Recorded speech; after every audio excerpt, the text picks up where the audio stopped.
مثل نوره كمشكاة فيها مصباح المصباح في زجاجة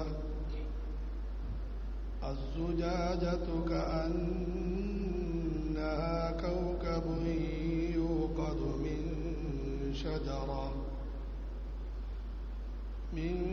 شجرة مباركة زيتونة لا شرقية ولا غربية يكاد زيتها يضيء ولو لم تمسسه نور على نور يهدي الله لنوره من يشاء ويضرب الله الأمثال للناس والله بكل شيء عليم. സൂറത്ത് നൂർ ആയത്ത് 35. അല്ലാഹു നൂറുസ് സമാവാതി വൽ അർദ്. ആകാശഭൂമികളിലെ മുഴുവൻ പ്രകാശങ്ങളും പ്രകാശിപ്പിക്കുന്നത് അല്ലാഹുവാകുന്നു. മസലു നൂരിഹി കമിഷ്കാത്തിൻ ഫീഹാ മിസ്ബാഹ്. അല്ലാഹുവിൻ്റെ പ്രകാശത്തിൻ്റെ ഉപമ ഒരു പൊത്തുപോലെയാണ്. ഫീഹാ മിസ്ബാഹ്. ആ പൊത്തിൽ ഒരു നല്ല വിളക്കുണ്ട്. അൽ മിസ്ബാഹു ഫീ സുജാജ. ആ വിളക്ക് ഒന്നാന്തരം പളങ്ക് പാത്രത്തിലാകും. അസ്സുജാജതു കഅന്നഹാ കൗകബുൻ ദുർരി. ആ പളങ്ക് പാത്രം പ്രകാശിക്കുന്ന നക്ഷത്രം പോലെയുണ്ട്. യൂഖദു മിൻ ശജറത്തിൻ മുബാറകത്തിൻ സൈതൂന. ഒരു അനുഗ്രഹീതമായ വൃക്ഷത്തിന്റെ എണ്ണ കൊണ്ടാണ് അത് കത്തിക്കപ്പെടുന്നത്. അതായത് ഒലിവ് വൃക്ഷത്തിന്റെ എണ്ണ കൊണ്ട്. ലാ ശർഖിയ്യതിൻ വലാ ഗർബിയ്യ. ആ ഒലിവ് വൃക്ഷം പടിഞ്ഞാറ് ഭാഗത്തും കിഴക്ക് ഭാഗത്തും ഉള്ളതല്ല, മറിച്ച് മലയുടെ മധ്യഭാഗത്തുള്ളതാണ്. യകാദു സൈതുഹാ യുളീഉ വലൗ ലം തംസസ്ഹു നാർ. ആ എണ്ണ തീ സ്പർശിക്കാതെ തന്നെ പ്രകാശിക്കാൻ അടുത്തിരിക്കുന്നു. നൂറുൻ അലാ നൂർ. എന്നാൽ തീ സ്പർശിക്കുന്നതോടെ അത് പ്രകാശത്തിന്റെ മേൽ പ്രകാശമായി മാറുന്നു. യഹ്ദില്ലാഹു ലിനൂരിഹി മൻ യശാ. അല്ലാഹുവിന്റെ പ്രകാശത്തിലേക്ക് അല്ലാഹു പ്രത്യേകം ഉദ്ദേശിക്കുന്നവർക്ക് വഴികാട്ടുന്നു. വയദ്രിബുല്ലാഹുൽ അംസാല ലിന്നാസ്. അല്ലാഹു ജനങ്ങൾക്ക് ഉദാഹരണങ്ങളിലൂടെ കാര്യങ്ങൾ വിവരിച്ചു തരുന്നു. വല്ലാഹു ബികുല്ലി ഷൈഇൻ അലീം. അല്ലാഹു എല്ലാ കാര്യങ്ങളും നന്നായി അറിയുന്നവനാണ്. പരിശുദ്ധ ഖുർആനിലെ എല്ലാ വചനങ്ങളും മനോഹരമാണെങ്കിലും അതിൽ ചില വചനങ്ങൾ വളരെയധികം ശ്രദ്ധേയമാണ്. അതിലൊരായത്താണിത്. ഇതിന് ആയത്തു നൂർ എന്ന് പറയപ്പെടുന്നു. ഇതിന്റെ അടിസ്ഥാനത്തിലാണ് ഈ സൂറത്തിന് സൂറത്ത് നൂർ എന്ന് പേര് വന്നത്. ഈ സൂറത്തിൽ അല്ലാഹു പ്രധാനമായും ജീവിത വിശുദ്ധിക്ക് ആവശ്യമായ നിയമങ്ങളാണ് അവതരിപ്പിച്ചിരിക്കുന്നത്. മോശമായ ബന്ധങ്ങളിൽ നിന്നും ലൈംഗിക കുഴപ്പങ്ങളിൽ നിന്നും സൂക്ഷ്മത പാലിക്കണം, നാവിനെ ശ്രദ്ധിക്കണം, അപരാധങ്ങളും അപവാദങ്ങളും ഒരിക്കലും പറയരുത്, മറ്റുള്ളവരുടെ സ്വകാര്യത സൂക്ഷിക്കണം, കണ്ണുകൾ താഴ്ത്തണം, ഗുഹ്യഭാഗങ്ങൾ സംരക്ഷിക്കണം, സ്ത്രീകളുടെ സൗന്ദര്യം പ്രത്യേകിച്ചും അവർ കാത്തു സൂക്ഷിക്കണം, വിവാഹപ്രായമായവർ എത്രയും പെട്ടെന്ന് വിവാഹം കഴിക്കണം, അവരെ വിവാഹം കഴിപ്പിക്കണം എന്നിങ്ങനെയുള്ള നിയമങ്ങളാണ് ഈ സൂറത്തിൽ അള്ളാഹു പറയുന്നത്. ഇനി നിയമങ്ങൾ പറയുന്നുണ്ട്. അതിന്റെ ഇടയിൽ അള്ളാഹു തആല ഈ നിയമങ്ങൾ പാലിക്കാനെല്ലാമുള്ള അടിസ്ഥാന മാനദണ്ഡം സത്യവിശ്വാസത്തെയും ഒന്നാന്തരം നല്ല മനസ്സിനെയും വിശുദ്ധമായ വിജ്ഞാനത്തെയും പരിചയപ്പെടുത്തുകയാണ്. അല്ലാഹു നൂറുസ് സമാവാതി വൽ അർദ്, ആകാശഭൂമികളെ മുഴുവനും പ്രകാശിപ്പിക്കുന്നത് അല്ലാഹുവാണ്. സൂര്യചന്ദ്ര നക്ഷത്രാദികൾ ഇവയെ പ്രകാശിപ്പിക്കുന്നത്, അതുപോലെ ആ പ്രകാശം അനുഭവിക്കാൻ മനുഷ്യന് കണ്ണിന്റെ കാഴ്ച നൽകുന്നത്, ഇതെല്ലാം അല്ലാഹുവാണ്.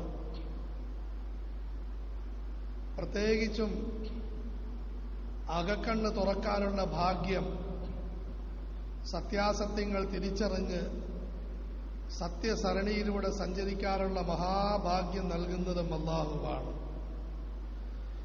മഥലു നൂരിഹി കമിഷ്കാത്തിൻ ഫീഹാ മിസ്ബാഹ്, അല്ലാഹുവിന്റെ ആ വിശുദ്ധ പ്രകാശം ഒരു സത്യവിശ്വാസിയുടെ മനസ്സുമായി ബന്ധപ്പെട്ട് നടത്തുന്ന മഹാത്ഭുതങ്ങൾ, അതിന്റെ ഉദാഹരണം ഒരു പൊത്തുപോലെയാണ്.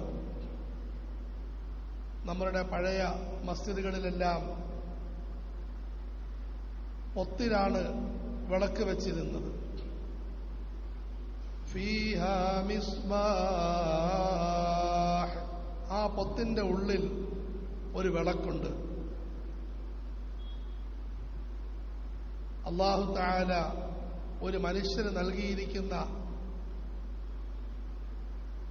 ശരീരമാണ് ഈ പൊത്തുകൊണ്ടുള്ള ഉദ്ദേശം.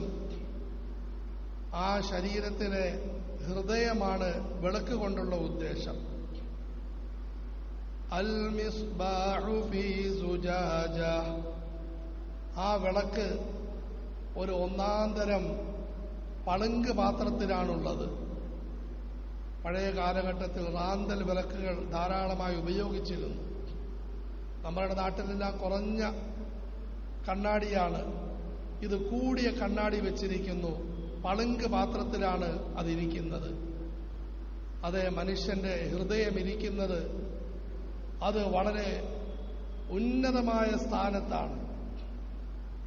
ആരെങ്കിലും ചീത്ത വിളിക്കുമ്പോൾ നമുക്ക് വേദന വരുന്നത്, നിസ്സാര വിഷയങ്ങൾക്ക് മനുഷ്യന് പൊട്ടിത്തെറിക്കുന്നത് അവന്റെ ഹൃദയത്തിന്റെ വേദനയുടെ പ്രതിഫലനമാണ്. അൽ മിസ്ബാഹു ഫീ സുജാജ അസ്സുജാജതു കഅന്നഹാ കൗകബുൻ ദുർരി. വീണ്ടും അല്ലാഹു വർണ്ണിക്കുന്നു മനുഷ്യന്റെ മനസ്സിന്റെ ആ വിശുദ്ധിയെ. ആ വിശുദ്ധമായ വിളക്ക് തിളങ്ങി പ്രകാശിക്കുന്ന നക്ഷത്രം പോലെയുണ്ട്. എത്രയോ മൈലുകൾ അകലെയാണ് നക്ഷത്രങ്ങൾ സ്ഥിതി ചെയ്യുന്നത്. പക്ഷെ അതിന്റെ തിളക്കം നാം എല്ലാവരെയും കൂടെ കൂടെ മാടി വിളിക്കുന്നു അങ്ങോട്ടേക്ക് നോക്കാൻ. 100,000 വിളക്കുകൾ കത്തിക്കപ്പെട്ടിട്ടുണ്ട്. പക്ഷെ അതിനിടയ്ക്ക് നമ്മൾ നക്ഷത്രത്തെ ഒന്ന് കാണുകയുണ്ടായി. മുഴുവൻ വിളക്കിനെയും നമ്മൾ മാറ്റി നക്ഷത്രത്തിലേക്ക് നോക്കും. كأنها كوكب دري يوقد من شجرة مباركة. ആ വിളക്ക് കത്തിക്കാനുള്ള എണ്ണ വളരെ വിശുദ്ധമായ ഒരു വൃക്ഷത്തിൽ നിന്നാണ്. സൈത്തൂന, ഒലിവ് വൃക്ഷത്തിൽ നിന്നും. ഫലസ്തീനിൽ സമൃദ്ധമായി കാണാൻ കഴിയുന്ന ഒലിവ് വൃക്ഷത്തിൽ നിന്നാണ് അതിന്റെ എണ്ണയിൽ നിന്നാണ് അത് കത്തിക്കപ്പെട്ടിരിക്കുന്നത്. ലാ ശർഖിയ്യതിൻ വലാ ഗർബിയ്യ. ആ വൃക്ഷവും കിഴക്കുമല്ല പടിഞ്ഞാറുമല്ല. ഫലസ്തീൻ കൂടുതലും വലിയ പർവ്വത മേഖലകളാണ്. ആ പർവ്വതങ്ങളിൽ നിറയെ മരങ്ങൾ ഒലിവ് മരങ്ങൾ കാണും. ഈ ഒലിവ് മരങ്ങളെല്ലാം പ്രധാനപ്പെട്ടതാണെങ്കിലും ആ മലയുടെ മുകളിൽ സ്ഥിതി ചെയ്യുന്നത് കിഴക്കുമല്ല പടിഞ്ഞാറുമല്ല. അതിന്റെ എണ്ണ വളരെ വില കൂടിയതാണ്, അങ്ങേയറ്റം മഹത്തരമാണ്. പടച്ചവൻ മനുഷ്യന്റെ മനസ്സിനെ സംസ്കരിച്ചിരിക്കുന്ന പ്രകൃതി അവസ്ഥ ഇതിനെപ്പറ്റി പറയുകയാണ്. ഇത് അങ്ങേയറ്റം വിശുദ്ധമാണ്. റസൂലുള്ളാഹി സ്വല്ലല്ലാഹു അലൈഹി വസല്ലം അരുളി, എല്ലാവരും വിശുദ്ധ പ്രകൃതിയിലാണ് ജനിച്ചു വീഴുന്നത്. അവന്റെ മാതാപിതാക്കളും കുടുംബവും സമുദായവുമാണ് അവനെ ഒന്നെങ്കിൽ വലത്തോട്ടോ ഇടത്തോട്ടോ മുമ്പോട്ടോ പിമ്പോട്ടോ അവനെ തിരിച്ചുവിടുന്നതെന്ന് റസൂലുള്ളാഹി സ്വല്ലല്ലാഹു അലൈഹി വസല്ലം. നമ്മൾ തന്നെ നമ്മളെപ്പറ്റി ചിന്തിക്കും. നമ്മളുടെ ചെറുപ്പ കാലഘട്ടത്തിലേക്കൊന്ന് ഈ ജുമയുടെ സമയത്ത് നമ്മൾ മടങ്ങിപ്പോകും. ഒരു 13 വയസ്സ് 14 വയസ്സ്. നമുക്ക് ഇന്നുള്ള വക്രതയുടെ അംശം പോലും അന്ന് കാണുകയില്ല. അന്ന് നമ്മൾ ചെയ്ത സുജൂദിന്റെ ആനന്ദം ഒരുപക്ഷെ ഇന്ന് തൊപ്പിയും താടിയും വെച്ചതിന് ശേഷം നമുക്ക് അത്ര വലിയ ആനന്ദം കിട്ടുന്നില്ല. അന്ന് നമുക്ക് വലിയ അറിവൊന്നുമില്ലായിരുന്നു, പക്ഷേ ഒരു വിശുദ്ധ മനസ്സുണ്ടായിരുന്നു. കാപഢ്യമില്ലാത്ത, അസൂയയില്ലാത്ത, പകയില്ലാത്ത, വിദ്വേഷമില്ലാത്ത ഒരു വിശുദ്ധ മനസ്സുണ്ടായിരുന്നു. ഇതാണ് ഒരു വിശ്വാസിയുടെ മനസ്സ്. തീർച്ചയായും ഒരു വിശ്വാസി ശരീരം മുഴുവനും വൃത്തിയാക്കാൻ നോക്കും, പക്ഷേ അവൻ ഏറ്റവും കൂടുതൽ ശ്രദ്ധിക്കുന്നത് അവന്റെ മനസ്സിനെയാണ്. കാരണം മനസ്സ് നന്നായാൽ ശരീരം നന്നായി, മനസ്സ് മോശമായാൽ ശരീരം മോശമാകും. ബാഹ്യമായി മോശമായില്ലെങ്കിലും ആന്തരികമായി മോശമായിരിക്കും. യകാദു സൈതുഹാ യുളീഉ വലൗ ലം തംസസ്ഹു നാർ. കത്തിക്കാതെ തന്നെ ആ എണ്ണ അത് പ്രകാശിച്ചുയരാൻ അടുത്തിരിക്കുന്നു. അത്ര വിശുദ്ധമാണ്. തുളുമ്പാൻ പോകുന്നു. നമ്മൾ ഉപയോഗിക്കുന്ന ഒരു പ്രയോഗമുണ്ട്, തുളുമ്പാൻ പോകുന്നു. അത് കത്തിക്കാതെ തന്നെ കത്താൻ അത് പ്രകാശിക്കുന്ന രീതിയിൽ അത്ര വിശുദ്ധമായ എണ്ണയാണ്. അതുപോലെ വിശുദ്ധമായ പളുങ്കാണ്, അതുപോലെ വിശുദ്ധമായ തിരിയാണ്. ഇതാണ് ഒരു വിശ്വാസിയുടെ, ഒരു സാധാരണ മനുഷ്യന്റെ, ഒരു നല്ല മനുഷ്യന്റെ അവസ്ഥ. അവൻ ഒന്നാന്തരം പ്രകൃതിയിലാണ് വളർന്നു വരുന്നത്. നൂറുൻ അലാ നൂർ. സുബ്ഹാനല്ലാഹ്. ഇവിടുന്ന് അവൻ അവന്റെ മനസ്സിനെ നന്നാക്കാൻ ആഗ്രഹിക്കുകയും വിനയത്തോടെ പടച്ചവനോട് പ്രാർത്ഥിക്കുകയും ചെയ്തുകൊണ്ട് പടച്ചവന്റെ വിശുദ്ധ വിജ്ഞാനവുമായി ബന്ധപ്പെടുന്നു, പ്രവാചകന്മാരുടെ മാർഗവുമായി ബന്ധപ്പെടുന്നു. ഉടനെ അവന്റെ ആ തീയെ അത് കത്തി പ്രകാശത്തിന്റെ മേൽ പ്രകാശമാകുന്നു. 15-ാമത്തെ വയസ്സിൽ അവൻ ഖുർആനുമായി ബന്ധപ്പെടുന്നു, ഹദീസുമായി ബന്ധപ്പെടുന്നു, നല്ല ആളുകളുമായി ബന്ധപ്പെടുന്നു. അവൻ പ്രകാശിക്കുന്നു. അബൂബക്കർ സിദ്ദീഖ് റളിയല്ലാഹു അൻഹുവിലേക്ക് നോക്കി. വിശുദ്ധ മനസ്സായിരുന്നു. ആ മനസ്സ് മുഹമ്മദ് റസൂലുള്ളാഹിയുമായി ബന്ധപ്പെട്ടു പ്രകാശിച്ചുയരുകയുണ്ടായി. ഈ സൂറത്തിൽ തന്നെ മഹാന്റെ അത്ഭുതം പറയുന്നുണ്ട്. അദ്ദേഹത്തോട് കഠിനമായൊരു ക്രൂരത ഒരു മനുഷ്യൻ കാട്ടി. അദ്ദേഹം ആ മനുഷ്യന് കുറച്ച് സഹായങ്ങൾ ചെയ്തിരുന്നു. ഇനി എന്റെ സഹായം പ്രതീക്ഷിക്കണ്ട എന്ന് മാത്രമേ പറഞ്ഞുള്ളൂ.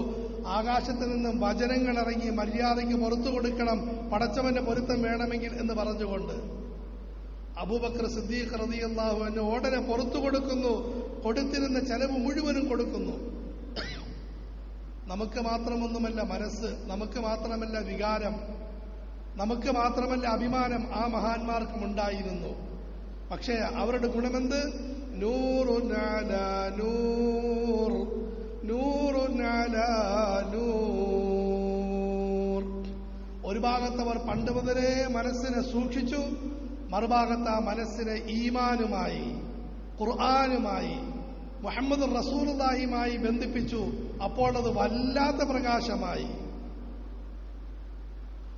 ഈ കാര്യങ്ങൾ കേൾക്കുമ്പോൾ നമ്മളെല്ലാവരും ചിന്തിക്കും, പടച്ചവനെ ഞങ്ങൾക്കിതുമായിട്ട് എന്ത് ബന്ധം? അള്ളാഹു അങ്ങേയറ്റം ലാളിത്യത്തിനും ഗൗരവത്തിനും പറയുന്നു, യഹ്ദില്ലാഹു ലിനൂരിഹി മയ്യശാ. ലോകാവസാനം വരെയും അള്ളാഹു പ്രത്യേകമായി പരിഗണിക്കുന്ന ആളുകളെ പടച്ചവന്റെ പ്രകാശത്തിലേക്ക് കൊണ്ടുവരും. അതാരാണ്? ഖുർആൻ തന്നെ പറയുന്നുണ്ട്, വിനയാന്വിതമായ മനസ്സോടെ എനിക്ക് സന്മാർഗം വേണം, ആരോഗ്യം വേണം, സമ്പത്ത് വേണം, സൗന്ദര്യം വേണം, അതിനെല്ലാം ഉപരി എനിക്ക് എന്റെ പടച്ചവന്റെ പൊരുത്തം വേണം. എനിക്ക് ഭാര്യ വേണം, മക്കൾ വേണം, ഭർത്താവ് വേണം, കട വേണം, കമ്പോളം വേണം, അതിനെല്ലാം ഉപരി എനിക്ക് എന്റെ പടച്ചവന്റെ സ്വർഗം വേണം എന്നാഗ്രഹിച്ച് വിനയാന്വിതമായ മനസ്സോടെ മുമ്പോട്ട് വരുന്ന മുഴുവൻ ആളുകളെയും, അത് ഏറ്റവും വലിയ ക്രൂരത കാണിച്ച ഹംസയെ കൊന്ന വഹ്ശിയാണെങ്കിലും ശരി, വലിയ പാപികളും ദ്രോഹികളുമാണെങ്കിലും ശരി, അള്ളാഹുവിനെ സന്മാർഗത്തിലേക്ക് കൊണ്ടുവരും. യഹ്ദില്ലാഹു ലിനൂരിഹി മയ്യശാഉ വയദ്രിബുല്ലാഹുൽ അംസാല ലിന്നാസ് വയദ്രിബുല്ലാഹുൽ അംസാല ലിന്നാസ്. അള്ളാഹു ഇങ്ങനെ ഉദാഹരണങ്ങളിലൂടെ ജനങ്ങൾക്ക് കാര്യം മനസ്സിലാക്കി തരുന്നു. വല്ലാഹു ബികുല്ലി ഷൈഇൻ അലീം. അള്ളാഹു എല്ലാ കാര്യങ്ങളും അറിയുന്നവനാണ്. അള്ളാഹു എല്ലാ കാര്യങ്ങളും അറിയുന്നവനാണ്. ആകയാൽ സഹോദരങ്ങളെ, നമ്മളുടെ ജീവിതം അപാരമായ പടച്ചവന്റെ അനുഗ്രഹങ്ങൾ, അതിന് നമ്മളുടെ മനസ്സ് മുഴുവൻ അനുഗ്രഹങ്ങളുടെയും വലിയ അനുഗ്രഹം. പക്ഷെ ആ മനസ്സിന് രണ്ട് വഴിയാണുള്ളത്. ഒന്ന്, ആ മനസ്സ് നല്ല വഴിയിലേക്ക് തിരിച്ചുവിടിൻ, മറ്റൊന്ന് ചീത്ത വഴിയിലേക്ക് തിരിച്ചുവിടിൻ. അള്ളാഹു കാത്തുരക്ഷിക്കുമാറാകട്ടെ. നല്ല വഴിയിലേക്ക് തിരിച്ചുവിട്ടാൽ ആ മനസ്സ് അബൂബക്കർ സിദ്ദീഖിന്റെ മനസ്സാകും, ഉമർ ഫാറൂഖിന്റെ മനസ്സാകും, ഖദീജയുടെയും ആയിഷയുടെയും ഫാത്തിമയുടെയും മനസ്സാകും. ഒരു നല്ലൊരു ലോകം ഉദയം ചെയ്യും. ആ മനസ്സിന് നമ്മൾ എന്ത് ചെയ്യണം? അടുത്ത ആയത്തിൽ അള്ളാഹു തആല പറയുന്നുണ്ട്. അള്ളാഹു തൗഫീഖ് നൽകുമാറാകട്ടെ. സാധിച്ചാൽ ഇൻഷാ അല്ലാഹ് അടുത്ത ആഴ്ചയിൽ ആയത്ത് പറയുന്നതാണ്. എന്താണ് അതിന്റെ ആകെ ചുരുക്കം? മസ്ജിദുമായി ബന്ധപ്പെടണം, മസ്ജിദുമായി ബന്ധപ്പെടണം. ഹിദായത്തിന്റെ കേന്ദ്രം അത് മസ്ജിദാണ് എന്നല്ല മസ്ജിദിൽ വരുന്ന സഹോദരങ്ങൾ മനസ്സിലാക്കി. നിങ്ങൾ വലിയ അനുഗ്രഹീതരാണ്, കൂട്ടത്തിൽ വലിയ ഉത്തരവാദിത്തമുള്ളവരാണ്. ഈ പ്രകാശം നിങ്ങൾ ആവാഹിച്ചെടുത്ത് നിങ്ങളുടെ വീട്ടിലേക്കും കമ്പോളത്തിലേക്കും കൊണ്ടുപോകേണ്ടവരാണ്. മറ്റൊരു വാക്കിൽ പറഞ്ഞാൽ, ഈ കമ്പോളത്തിന്റെ അവസ്ഥ നല്ലതാണോ? നമ്മൾ നല്ലതാണ് എന്നതിന്റെ അടയാളമാണ്. ഈ കമ്പോളത്തിൽ മോശത്തരങ്ങളുണ്ടോ? നമ്മൾ നമസ്കാരക്കാരായിട്ടും ദൗത്യം നിർവഹിച്ചില്ല എന്നർത്ഥം. അതുകൊണ്ട് മസ്ജിദിലേക്ക് വരിക വലിയ അനുഗ്രഹമാണ്. കൂട്ടത്തിൽ വലിയൊരു ബാധ്യത കൂടിയാണ്. നമ്മൾ നമ്മളെ കടയെ പറ്റി ചിന്തിക്കണം, നമ്മളെ വീടുകളെ പറ്റി ചിന്തിക്കണം. അവിടെയെല്ലാം നമസ്കാരം കൊണ്ട്, മസ്ജിദിന്റെ സന്ദേശമായ നല്ല ബന്ധങ്ങൾ കൊണ്ട്, ദാനധർമ്മങ്ങൾ കൊണ്ട്, പരലോക ബോധത്തെ കൊണ്ട് നമ്മൾ അലങ്കരിക്കണം. എന്നാൽ സഹോദരങ്ങളെ, ഈ മസ്ജിദുമായിട്ടുള്ള ബന്ധം അത് നന്നാകുന്നതാണ്, ഫലവത്താകുന്നതാണ്. അള്ളാഹു നമുക്കെല്ലാവർക്കും ഹിദായത്ത് നൽകുമാറാകട്ടെ. അള്ളാഹുവിന്റെ വലിയ അനുഗ്രഹം കൊണ്ട് പടച്ചവനെ അറിയാനും അംഗീകരിക്കാനും അള്ളാഹു നമുക്ക് ഭാഗ്യം നൽകി. ആ അറിവിലും ആ ബന്ധത്തിലുമായി അതിലേറ്റവും കൂടുതൽ വിലമതിച്ച് ജീവിച്ച് അവസാനം അതിലായി മരിക്കുന്ന മഹാഭാഗ്യവാന്മാരിൽ അള്ളാഹു നമ്മളെ പെടുത്തുമാറാകട്ടെ. വാഹുദ് അൽഹംദുലില്ലാഹി.